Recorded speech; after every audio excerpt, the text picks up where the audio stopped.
Good morning, Casey. How are you, buddy? Morning, guys. What's going on? Thanks for getting up with us late night.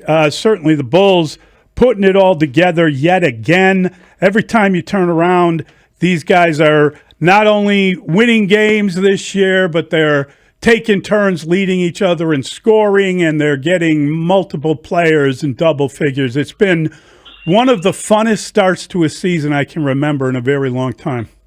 Yeah, they've been very unselfish. They're sharing the basketball. They're deep. They're using their depth. They're trying to wear teams down with their style of play. It's been surprising. It's been exciting, and the players, talked about their camaraderie and their closeness. I mean, obviously, winning develops chemistry more quickly than anything. But I think this team is going to stay very close even through the adverse times, which surely will come because they come to all sports teams. They've really developed a strong off-court connection, and you can see that they don't really care who gets the credit or who's the star. They really just kind of pull for each other. That's one thing we're hearing pretty consistently from players, and that's obviously a good sign for a young season. We're trying to always kind of extrapolate big picture meanings out of 4-game sample sizes, but this has been an entertaining 4-game sample size, as you point out. Is there anything big picture that this changes? Does this look like, okay, this is what Arturas Karnisovas was talking about. This is what you get when you get a Hall of Fame coach pushing the right buttons. This is what the product is of putting your roster together with guys who are, good depth pieces. What do you take away from it? Well, I just think it follows what, Arturas said in terms of big picture. They want to compete while building, and that's what they're doing. They're competing while building a very young roster still. I mean, they're not going to go 82-0, right? I mean, we know that. So they are, excuse me, I've got a really bad cold. They are competing and winning while developing young players. And I mean, you saw Modest go from, a very poor game in Orlando where he was in foul trouble all game and did not respond very well to the challenges in front of him, to playing very well last night. So there's going to be those ups and downs. But if you have like the care factor that they have for each other, I mean, they're going to pull through those times. So to me, that's the only big picture takeaway, is that they are following the philosophy that Arturas set out back on Media Day, where they want to compete while building. It's really interesting because they're 4-0, and then you look at the schedule, and it gets harder. It doesn't get any easier. You got back-to-back against the Knicks. You got the Bucks coming. You got who else? Cleveland. I mean, it's just going to be a difficult run coming up here. Yeah, I mean, all teams go through tough schedule stretches. Yep. A lot of people thought that the start of the season was a tough schedule stretch because they were playing teams that were kind of anointed by, us outside experts as being the rising stars in the East, and the Hawks, Orlando, and Detroit, and they dispatched all three of those. So, I don't get the sense this team's going to be fazed by much in terms of competition. They, like I said before, are pretty close-knit. They're going to have times where they struggle, but they will pull each other through because of their closeness and their depth.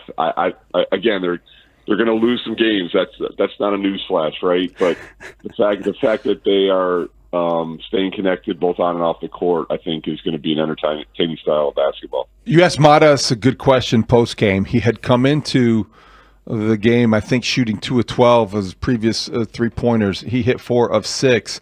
And you could tell he was feeling it, and he was shooting with the confidence of a guy that wasn't coming in with his numbers. How do you explain that? Is it just that unwavering confidence he has in himself? Is it, as he pointed out, just the fact that he keeps on working on that 3-point shot? Because that's a part of his game. If he can really get to that point, that's a difference maker. I think that started in the fourth quarter of the Hawks game. He had a big shot in the fourth quarter then, and really stepped up, to your point, and shot it with confidence in that game.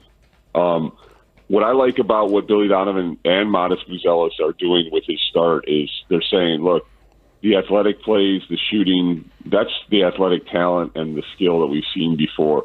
it's the decision making, the rebounding, the physicality. That's what they're judging him by, including Modest. I mean, that's what he wants to be judged by.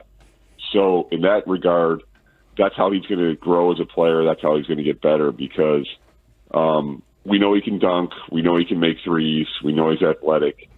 It's how do you respond to the physical challenge of guarding like Apollo Banchero? How do you respond to, guarding Giannis in stretches? He's got way more defensive responsibility this year. He's going to be asked to do more physically. They want him to rebound more. That's the stuff where the real growth is going to happen. The three-point shots, I'm not discounting them. Those were important. And like you said, he shot them with confidence. I think it started, like I said, in that fourth quarter against Atlanta. But they want him to be an all-around player. He wants to be an all-around player, and that's where the focus is from an organizational standpoint. I'm just curious, do you have any update on these injuries? It's very early. These are 2 weeks before you look at them, but how are the likes of Kobe White and Zach Collins doing from what you're seeing in terms of them being around? Yeah, I mean, Zach's still wearing the splint, so, I mean, he's coming off of a fracture, so his is pretty cut and dried. Kobe's is trickier because it's obviously a muscle strain, and, calves are very tricky. We've talked to Kendall Gill, our teammate at Chicago Sports Network, about, him having that one season, and he said, look, it can be a situation where you totally feel like you're in the clear, and you go out and it just doesn't feel right. And that's where it's at. Like, Kobe's not, like, in pain on a daily basis at all. It's when, he had that one contact practice, that's when things tightened up for him. Afterward, I mean, he felt good going through it, and that's the tricky part about it. I don't like predicting injuries. Everybody's body is their body. I just know from talking to the amount of people I've talked to that calf injuries can be pretty tricky. So I don't want to put a prediction or timeline on it. It's the one big picture thing I would say about it is both Kobe and the organization are in lockstep that they are not going to mess around with this, that they want it to be totally calmed down and in the clear for him to play. And they want him healthy for the long run, not only, for later this season, but potentially for him to be re-signed and have a long-term career here. And frankly, there's no hurry. Right. Because you can take your time. You do have a little bit of a luxury because the kind of start you're off to, and everybody in that rotation is playing at a pretty high level. You're maxing out the roster you have of guys who are healthy. So you have an opportunity now to let Kobe White feel 100% until he returns. Maybe sounds like he's not resisting that idea, and it seems like it's a good idea for everyone. Yeah, and Trey Jones is playing at an extremely, extremely high level. And, look, when Kobe, if and when Kobe's back at full strength and being the Kobe that we want as a Bulls fan, then what you're going to see is Trey move to a bench role. And, he's played both in his career.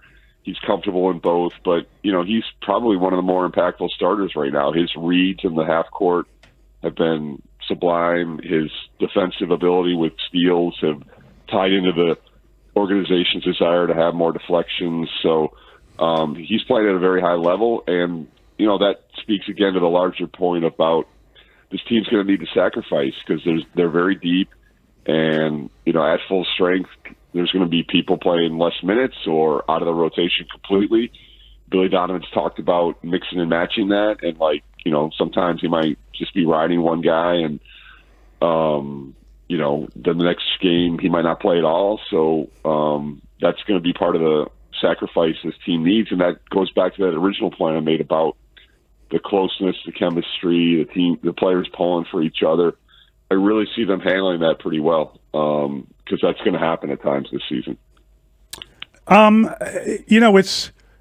It's really interesting. I wonder just if in their heart of hearts, what do guys like DeMar DeRozan and Zach LaVine think about what they're seeing from the Bulls? Just the kind of the wave of player, the pace of play, the changes that were made after they left. Oh yeah, this started at the start of last season, so Yep. Zach was a part of this at the start of last season, and Zach was actually one of the drivers of it. And 2 points to that.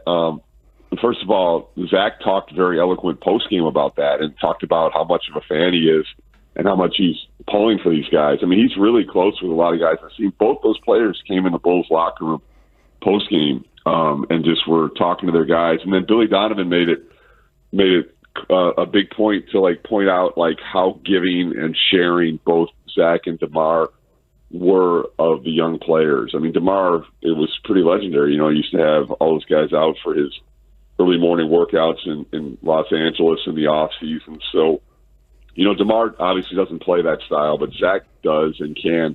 And both of them, have a lot of investment with these young players that are now thriving. I mean, Modest and Zach were the love flowing between those two guys post-game and in media comments to us was genuine and really, really flowing. And it's Zach's rooting for these guys. I mean, he has no hard feelings about the trade. He loves Chicago. He loves this organization. And he can fit in any style, and he was part of that transformation at the start of last season. How would you evaluate Josh Giddey's play through the first stretch of this season and how he's maybe continued and he's picked up where he left off? I mean, he's been really good. Defensively, I know he's been really hard on himself at times, and that's, again, an area where he wants to grow. Offensively, what I've liked is he's been trying to get to the rim. He has stopped shooting that floater for the most part. He's really elite at driving to the rim and then kicking out to open shooters. He just, draws so much attention defensively. And then one thing that I haven't talked about that remains to me one of his probably biggest strengths is his positional rebounding. He is such a good rebounder for a guard. Uses his size, gets in there, gets rebounds in traffic.